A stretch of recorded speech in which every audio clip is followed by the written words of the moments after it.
Karena mencintai ulama itu baik, tapi ngatur ulama itu dosa. Ini jadi ini harus dicatat. Jadi Imam Malik itu kalau diundang tuh marah, meskipun yang undang tuh seorang raja zaman itu Harun ar-Rasyid. Beliau minta supaya Imam Malik baca Muwatta di istana untuk anak-anaknya. Padahal seorang presiden mau ngajari anak-anaknya. Imam Malik marah, masyhur gitu. Al ilmu yu'ta la ya'ti. Ilmu disowani, ora kok ilmu yang sowan. Di mana-mana timba itu ke sumur apa sumur yang ketimba? Timba ke sumur. Timba ke sumur. Ini agak kecelakaan. Ada air pam. Air pam katanya. Jadi banyak lain. Sehingga saya kata orang banyak itu di SK-kan PBNU, tapi itu tidak pernah saya pikir. Karena saya melakukan kebaikan itu sebelum dapat SK. Saya ngajar sebelum dapat SK, saya dakwah di mana-mana sebelum dapat apa? SK. SK saya langsung minallahi ta'ala, dari Allah Ta'ala. Jadi kalau PBNU niatnya ikrar bahwa orang yang sudah manfaat diangkat, itu saya terima. Tapi kalau merasa ngangkat saya tak lawan di pengadilan itu. Karena saya sudah jadi kiai sebelum diangkat PBNU. Ya ini saksikan ya para muhibin saya. Jadi kalau SK itu ikrar, ngakui kalau Gus Bak manfaat, saya terima. Kan hanya ikrar saja, Pak. Tapi kalau merasa ngangkat dari bawah ke atas, itu tak lawan sampai apa? Pengadilan, sampai di akhirat. Tersangkanya ya yang sedang jabat sekarang itu. Tapi saya yakin enggak. Kiai Miftahul Ahyar itu orang alim karena alumni Sidogiri dan menantunya Syekh Duki. Di antara gurunya itu pernah mbah mertua saya karena istri saya orang Sidogiri. Beliau juga besanan sama keluarga Lasem. Saya ini Durriyah Lasem. Pak Said Akil juga orang alim, mbah-mbahnya juga orang alim. Baru kemarin nyocokkan nasab sama saya. Buyut-buyutnya beliau itu adik buyut saya, pernah cocokkan sama saya. Gus, saya sama saya tua mana? Tua saya, buyut kamu adik buyut saya, kata saya gitu. Tapi saya tetap hormat sama beliau karena ya pernah sepuh. Umurnya setidaknya. Jadi saya ulang lagi, ngaji seperti ini itu sebetulnya lebih ke show, pertunjukan. Supaya pertunjukan ini tidak dosa, saya isi ngaji betulan. Tapi jangan diulang.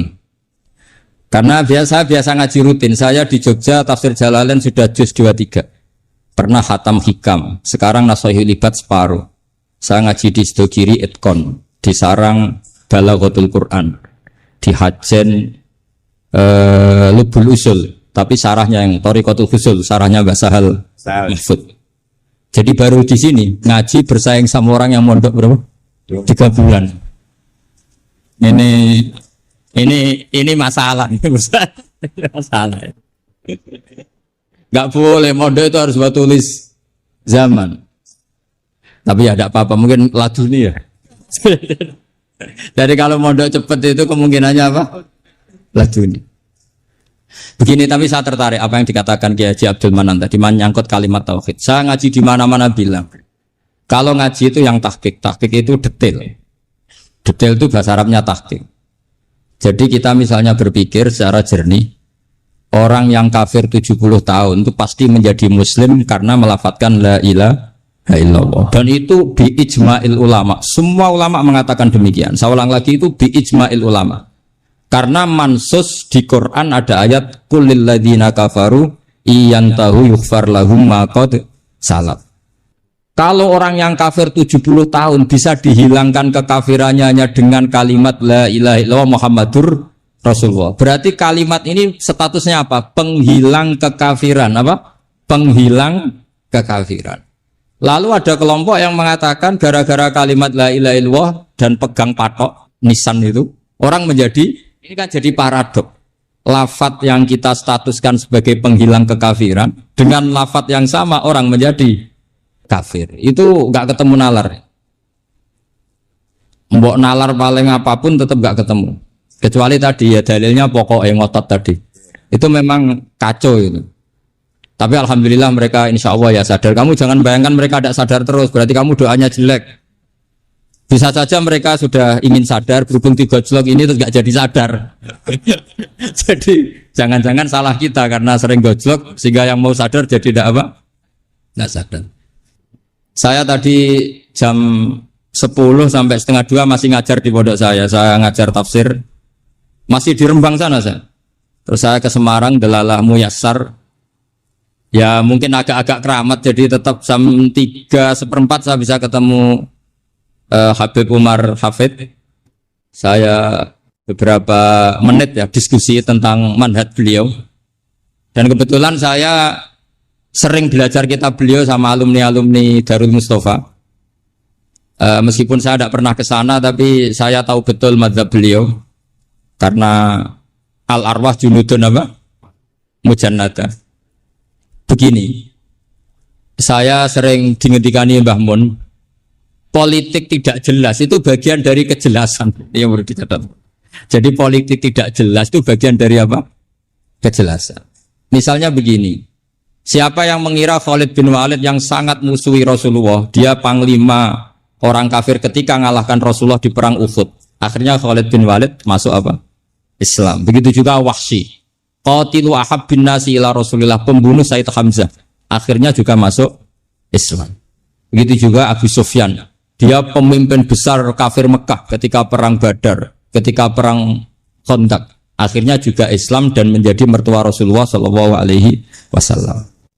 Dari fakta ini kemudian banyak ulama alim yang ngambil sikap itu ya cara Jawa itu anggang-anggang. Anggang-anggang itu gak tegas. Tapi gak tegas dari rumusan ilmu yang detail. Saya ulang lagi, gak tegas tapi dari rumusan ilmu yang apa? Detail. Bisa saja orang yang sekarang kafir suatu saat mukmin atau muslim. Bisa saja yang sekarang sedang fasik suatu saat soleh. Bisa saja yang mondok 3 bulan Rois PB NU. Sementara yang mondok lama kadang KRT. Tapi itu hanya hukum duniawi. Saya yakin yang KRT ini PBNU di akhirat. Karena mondoknya lebih apa? Lama. Itu tak jamin. Saya juga berencana memimpin itu di akhirat saja, bukan di dunia. Makanya saya mohon SK itu berakhir muktamar mendatang. Karena saya sudah kiai sebelum diangkat. Makanya saya ulang-ulang, kalau pengangkatan itu niatnya ikrar, saya terima. Tapi kalau niatnya ngangkat, tak gugat di pengadilan. Ini tidak guyon, ini betulan itu. Ya tapi ini hanya guyon saja. Nah ini penting saya utarakan teori ngaji ya.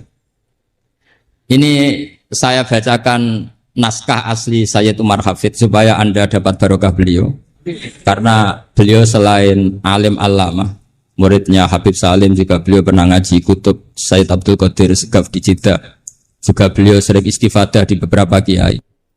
Ini saya baca teks Arabnya kemudian saya terjemah. Bagi yang tidak setuju pemaknanya bisa gugat. Karena saya baca Arabnya. Yang nggak setuju pemaknanya bisa gugat. Tapi tak jamin kalah karena saya paham betul teksnya maknanya seperti itu. Logikanya tadi ya. Ketika Rasulullah ngambil sikap tegas kepada Qatilu Hamzah yaitu Wahsy. Dan ketika Rasulullah ngambil sikap tegas pada orang-orang yang mengalahkan beliau di perang Uhud. Kaifa yuflihu qaumun fa'alu bi anbiya'ihim hakadha. Bagaimana mereka jadi orang benar atau orang yang dapat kebahagiaan. Kalau mereka perlakuannya seperti Nabi seperti ini, yaitu Nabi sujawat jumasur, waku sirat rubah, ya tuh Nabi itu wajahnya terluka, gigi serinya tanggal. Orang-orang seperti ini tuh gak akan bejo kalau orang Jawa, gak akan falah. Tapi apa yang terjadi? Allah menurunkan ayat, laisa laka minal amri syai'un aw yatuba 'alaihim aw yu'adzibahum. Muhammad itu bukan wilayah kamu ngecap orang, menstigmasi orang itu tidak wilayah kamu. Saya bisa saja mengampuni mereka atau menyiksa saya itu atau menyiksa mereka itu wilayah saya kata. Bisa saja mengampuni mereka atau menyiksa mereka itu wilayah saya. Sehingga akhirnya apa? Rasulullah tidak ngambil sikap yang mungkin orang lain mengatakan itu tidak tegas. Tapi itu kearifan. Betul, akhirnya Wahsy malah masuk Islam. Khalid bin Walid panglimanya juga masuk Islam. Dan beberapa orang kafir juga masuk Islam termasuk mimpinihim ketuanya yaitu Abu Sufyan. Ini penting saya utarakan. Makanya ini saya baca pembenaran dari konstruksi pikiran tadi. Nah ini supaya khas. Ini khasnya orang mondok 10 tahun nih. Jadi ini saya baca. Baik, biar jelas ini nanti teksnya persis ya, tidak saya rubah. Ini di kitab kitabnya Habib Umar Hafid, namanya itu Taujihun Nabi Limardoti Bari. Kalau diterjemah ya mengarahkan orang yang sadar. Nabi itu orang yang sadar, ya sampai ini termasuk orang yang sadar. Limardoti Robbi, menuju mendapat ridho Tuhan atau Allah Subhanahu wa Ta'ala. Saya baca teksnya ini di halaman 179. Ini tidak ada yang saya rubah, tidak saya kurangi. Bismillahirrahmanirrahim. Fala budda an nuwattina qulubana ala annana khadamatu ahli hadzal qaul. Wa yattali Allah min qulubina annana na'taqidu imkaniyata ayyasfa fi ahadina yaumal qiyamati man huwal ana kafirun. Yuslimu faya'lu sya'nu indal haqqi fayakunu sababan li khalasika fil qiyamah yumkinu dzalik. Jadi kita para dai, para kiai itu adalah khodamatu hadal kaun. Kita ini adalah pelayan alam raya ini yang selalu berharap alam ini akan lebih baik. Orang yang sekarang sedang kafir bisa saja nanti yang nyafaati kamu di akhirat, yaitu mereka masuk Islam lalu Islamnya lebih serius, akhirnya punya hak syafaat. Sementara kamu Islam mulai kecil tapi biasa-biasa saja seperti ini. Mulai dulu ngaji terus sama Ki Abdul Manan, nggak pernah yang ngisi ngaji. Itu artinya nggak ada perkembangan. Makanya saya nggak ingin ngaji lagi karena saya ingin perkembangan Anda nanti tukang mengisi, bukan yang diisi. Kalau saya nanti ngaji lagi di sini, artinya Anda kalau tetap mendengarkan itu tidak ada perkembangan. Pantes saja semulang Gus Bahak sampean sing ngaji. Sekali-kali ada perkembangan, saya ngaji sampean yang mulang itu bagus ya. Meskipun itu perkembangan yang menyesatkan.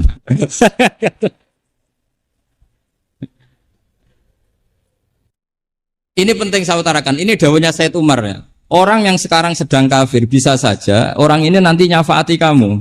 Yaitu beliau orang ini Islam, kemudian Islamnya serius, maka punya hak syafaat. Sementara kamu Islamnya biasa-biasa saja. Itu masyhur kayak Sayyidina Umar. Sayyidina Umar Islam di hari itu langsung makomnya makom yang a'la. Sehingga mengalahkan yang sudah Islam lebih lama. Karena Islamnya Umar itu menjadi izzatul Islam betul. Makanya jangan benci orang tegas teman-teman, kadang ya ada baiknya. Abu Bakar itu sudah Islam tapi layinal janib, orangnya santun. Kalau dipisai orang yang menengahi lah kira-kira seperti itu. Begitu juga Bilal, Ammar, Suhaib. Singkat cerita, Rasulullah itu sering dibully ya, sering disiksa orang-orang kafir. Rasulullah berharap, wah kalau yang Islam gini terus repot. Melihat Umar ini petarung di pasar Uka, dia dapat uang itu kalau tarung, menangan. Kata Rasulullah, kalau ini yang Islam ya bagus. Beliau berdoa, Allahumma aizal Islam bi Umar. Itu kira-kira 2 hari dari doa beliau, Umar masuk Islam. Itu pertama masuk Islam itu orang-orang kafir diparani. Kalau kamu ganggu Rasulullah Muhammad tak bunuh. Semenjak itu orang kafir yang gentenan sembunyi. Sehingga kata para mereka yang Islam selalu jaya mut aslama Umar ketika Umar masuk Islam. Itu dalam 1 hari Islam itu Rasulullah sudah ngendikan Umar yang Islam sehari ini imannya kalau ditimbang separuh ahli dunia masih unggul sama Islamnya Umar. Nah bisa saja seperti itu.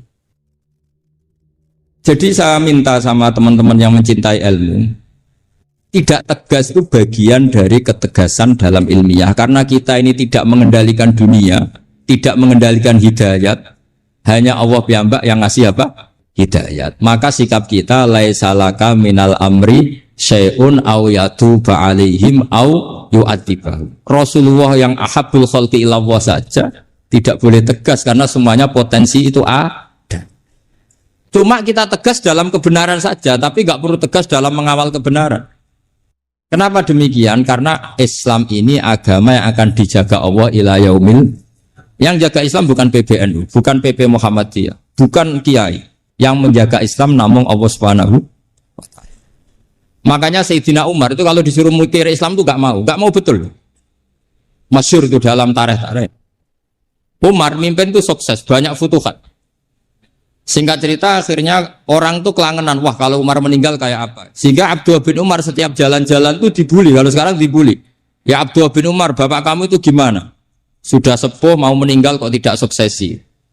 Kalau saja ada orang penggembala kemudian meninggalkan kambingnya di hutan, kamu anggap orang yang mudoyi enggak, menyanyiakan kambing itu enggak? Ya iya kata Abdullah bin Umar. Apalagi amru hadil umat ini mau ditinggal gelanggang nanti suatu saat Umar meninggal. Boyo suksesi supaya jelas. Logika itu diaturkan ke Umar radhiyallahu anhu. ke Sayyidina Umar. Pertama Umar agak tertarik dengan logika itu. Lama-lama beliau marah. Tidak jadi. Saya tetap tidak akan istikhlaf, tidak akan suksesi. Dan saya tidak akan mikir Islam katanya. Islam akan diurus oleh Allah Subhanahu. Terus beliau ngendikan, Islam ini jalan ketika ditinggal Abu Bakar. Bahkan ketika ditinggal ahabbul khalqi illallah, akramul khalqi indallah, yaitu Rasulullah Muhammad sallallahu alaihi wasallam. Coba Islam dulu dipimpin Abdul Qadir ketua wali, dipimpin wali songo, dipimpin orang top-top. Sekarang dipimpin mondok 3 bulan jalan. Karena Islam yang ngatur Allah Subhanahu wa ta'ala. Jadi ini penting. Loh coba Ustadz tuh banyak yang nggak bisa ngaji loh. Tapi ya laku ya nggak masalah. Loh saya kemarin di Korea seminggu. Itu TKI jadi khotib, ada yang jadi mufti, ada yang jadi suriah. Itu ada yang di sana jadi suriah, pulang ke kampung angon kambing lagi. Loh itu teman saya kenal. Iya suriah Korea. Artinya gini, bahkan masjid semua yang di Korea itu didirikan oleh TKI dan TKW. Mereka digerakkan Allah untuk mikir karena agama ini milik Allah. TKI saja mikir. Makanya ini penting, ya dakwah tapi tauhidnya sing kenceng. Jangan dakwah kenceng tauhidnya kendor. Itu bahaya betul. Saya ulang lagi ya, ini dawuh Habib Umar. Jadi kata beliau, fala buddha'an wattina qulubana. Kita harus yakin seyakin-yakinnya bahwa semua kemungkinan itu mungkin. Makanya masyhur dalam tarikh ketika kafir Quraisy mau disiksa oleh para malaikat karena mereka sering menyakiti Nabi, kata Nabi gimana? Jangan. Saya berharap kalau bapaknya tidak mukmin, suatu saat anaknya mukmin. Masyhur dalam tarikh. Musuh Nabi besar siapa? Walid bin Mughirah. Punya anak Khalid bin Walid. Abu Lahab punya anak Darrah, itu mukminah yang baik. Abu Jahal punya anak Ikrimah, itu mukmin yang baik. Di Indonesia lebih hebat lagi. Bapaknya raiso maca Quran, anaknya hafid. Bapaknya Utun Ratamat SD, anaknya jadi dekan. Di Indonesia banyak orang nggak siapa-siapa, anaknya jadi presiden, anaknya jadi menteri. Artinya jangan karena bapaknya kafir kamu nganggap anak turunnya pasti selalu kafir. Teori itu sudah salah zaman Rasulullah. Yaitu Walid akhirnya punya anak Khalid, Abu Lahab punya anak Darrah. Terus siapa? Abu Jahal punya anak siapa? Ini penting saya utarakan karena dakwah kalau terlalu semangat, nanti kalau menghilangkan tauhid bahaya. Tetap innal huda. Uni Soviet kayak apa? Mengkooptasi negara-negara sekelilingnya sampai jadi Zuni. Tapi apa yang terjadi? Uni Soviet yang runtuh, persemakmurannya semua rata-rata jadi negara apa? Islam, kayak Uzbek, kayak Ceknya, kayak apa-apa. Karena agama ini diurus Allah. Sehingga kalau tapi kamu ngitmai agama nggak apa-apa. Makanya istilahnya Habib Umar, khodamah itu pelayan, nggak apa-apa. Kita ngitmai agama itu nggak apa-apa. Dengan ngitmai terus mikir nggak apa-apa. Tapi jangan mikir yang merasa kalau kita mati, wah nanti agama ini kukut karena saya mati. Kamu itu siapa? Agama Islam ini tidak pernah dipasrahkan kamu. Diurus oleh Allah Subhanahu wa Ta'ala sendiri. Sehingga ketika Wali Songo meninggal, agama ini tambah kuat sampai sekarang. Kecil saya itu kalau pengajian susahnya bukan main, harus izin sana sini. Sekarang setiap pengajian polseknya datang, polresnya datang. Nggak ada intel, nggak ada apa. Padahal kiai dulu sama kiai sekarang itu kira-kira alim mana? Raden Kiai dulu. Basim Asy'ari itu ngarang kitab sampai dibaca di Yaman. Saya sering baca juga kitab beliau, Risalatu Ahli Sunnah wal Jamaah. Kiai sekarang mau terjemah aja kadang salah memahami. Tapi ya Islam tetap jalan karena Islam ini dikawal, dijaga oleh Allah Subhanahu. Itu penting. Beliau cerita begini. Sayyid Abdullah itu namanya Abdullah bin Abdul Muthalib. Kita tahu kenangannya Rasulullah terbanyak itu bukan dengan Sayyid Abdullah tapi dengan Sayyid Abdul Muthalib, dengan mbahnya. Karena Nabi itu mulai kecil dirawat oleh siapa? Mbahnya. Yaitu yang disebut Nabi ketika 2 bulan kan abahnya sudah meninggal. Biasa baca ya, pakai bahasa Arab biar jadi bid'ah. Nanti kalau bahasa Indonesia ada bid'ah. Tidak betul. Biba atau berjanji sebenarnya itu kitab sejarah, berhubung dibaca bahasa Arab terus kayak mantra. Terus yang belakang mau nyenggai soleh aleh. Sehingga kubu sebelah bilang itu khurafat dan bid'ah. Coba diterjemah ini, coba nanti saya baca bahasa Arab. Walamma tamma min hamli syahroni ala masyuril aqwalil marwiyatu fiya bil madinati abuhu abduwa wa kana qad istaza bi aqwalihi bani adi min at-taifatin najariyah wa makatha syahron saqiman yu'anu nasukmahu wasakwa. Terus di pojok sana bilang sholli alaih. Pasti kubu sebelah yang liwat, wah itu khurafat bid'ah karena dianggap mantra. Padahal artinya coba sampean baca bahasa Indonesia. Ketika hamil Rasulullah umur 2 bulan, abahnya meninggal di kota Abwa. Kota Abwa adalah kota keluarga besar ibunya Sayyid Abdullah. Kebetulan pas ke sana beliau sakit sampai 1 bulan dirawat. Bid'ahnya di mana kalau diterjemah? Wong itu kitab tarikh. Makanya saya nggak tahu yang membid'ah-bid'ahkan tiba itu karena tadi. Tapi sampean juga ikut salah karena nyenggai sholawatan tok itu. Jadi makanya saya bilang tadi kalau bahasa Arab bid'ah, kalau sudah terjemah bid'ah karena kelihatan kalau itu hanya kitab tar. Lalu coba bid'ahnya di mana? Wa ba'du fa'aqulu wa Muhammad bin Abdullah bin Abdul Muthalib bin Hashim. Itu kalau diterjemahkan, kamu harus tahu siapa nama Muhammad. Muhammad punya abah siapa? Rasulullah Muhammad Abdullah. Punya abah siapa? Abdul Mut. Punya abah siapa? Hashim. Coba baca gitu di kubu sebelah. Oh iya. Berhubung kok baca bahasa Arab. Wa ba'du fa'aqulu wa Muhammad bin Abdullah bin Abdul Muthalib. Jadi itu hanya salah baca saja itu. Maksudnya salah yang hukumi, bukan salah yang baca, salah yang apa? Hukumi. Sayyid Abdullah ini orang yang tauhidnya sangat kuat. Sayyid Abdul Muthalib lebih kuat lagi. Saya cerita sedikit betapa pentingnya tauhid. Ketika pasukan Abraha bawa pasukan gajah mau menyerang apa? Ka'bah. Itu sebelum menyerang itu semua aset-aset milik orang kafir Quraisy, milik orang Quraisy lah. Itu ditawan, diambil. Termasuk milik Sayyid Abdul Muthalib, milik Abdul Muthalib. Terus ketika mau masuk Ka'bah, mau masuk Mekah, kata Abraha, man sayyidu hadal wadi, siapa yang kamu tuakan, yang kamu pertuan di sini? Oh, Abdul Muthalib. Abdul Muthalib itu dipanggil, itu auranya luar biasa. Abraha yang di tempat perkemahannya itu harus duduk di atas karena dia raja, itu duduk di atas gak berani. Saking wibawanya Abdul Muthalib, ini mbahnya Rasulullah. Akhirnya Abraha bilang gini, saya duduk di bawah tidak mungkin karena saya raja. Kamu duduk jejer saya tidak mungkin karena nanti umat saya kecewa karena raja kok disaingin gitu. Ya sudah, santai berdiri-diri kita ngomong. Akhirnya Sayyid Abdul Muthalib tadi diomongin gini, saya itu tidak ingin merusak orang-orang Mekah, orang-orang Quraisy. Saya hanya kecewa punya tempat ibadah dikencingi, diberakin sehingga saya mau merubuhkan Ka'bah. Tapi dengan damai, nggak ada perang. Apa jawabnya Abdul Muthalib? Lucu. Nggak apa-apa, Ka'bah kamu robohkan silakan, nggak apa-apa. Yang penting unta saya yang kamu sita kembalikan. Harta saya yang 100 unta kamu sita kamu kembalikan. Itu Abraha kagetnya bukan main. Kaget karena kamu itu pemimpin apa? Tadi saya hormat kamu karena kamu tak anggap orang hebat. Hadhil Ka'bah dinu abaika. Ini Ka'bah itu agama kamu.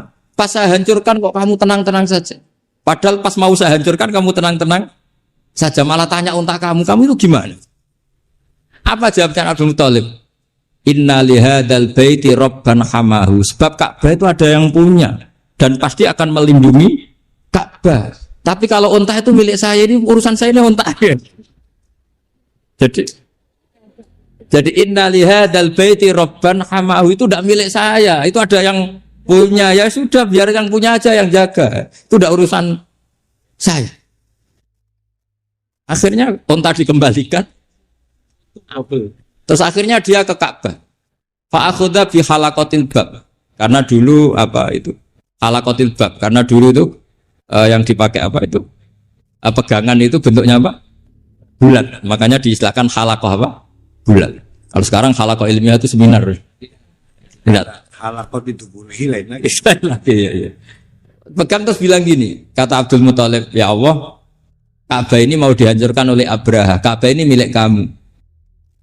Saya mau ke gunung, mau melihat apa yang kau lakukan terhadap orang yang mau merusak. Abdul Muthalib bilang ke umatnya, "Waya qaumi, ayo kita ke gunung melihat ma fa'ala rabbuna. Apa yang akan dilakukan Tuhan kita terhadap orang yang mau menghancurkan." Jadi santai saja. Santai terus Abdul Muthalib naik gunung sama orang-orang Quraisy. Abraha datang mau merusak Ka'bah, terus terjadi alam taro kaifa fa'ala rabbuka bi ashabil fil. Itu melihat. Dan betul Ka'bah dijaga Allah. Islam juga gitu. Ketika Islam dikooptasi Uni Soviet, semua ulama, semua wali perasaannya hanya nunggu kehancuran Uni Soviet karena pasti agama ini dijaga. Saya setiap sholat, setiap munajat ketika baca Rabbana lakal hamdu bil samawati wa mil'ul ardi. Dulu saya iskal itu janggal.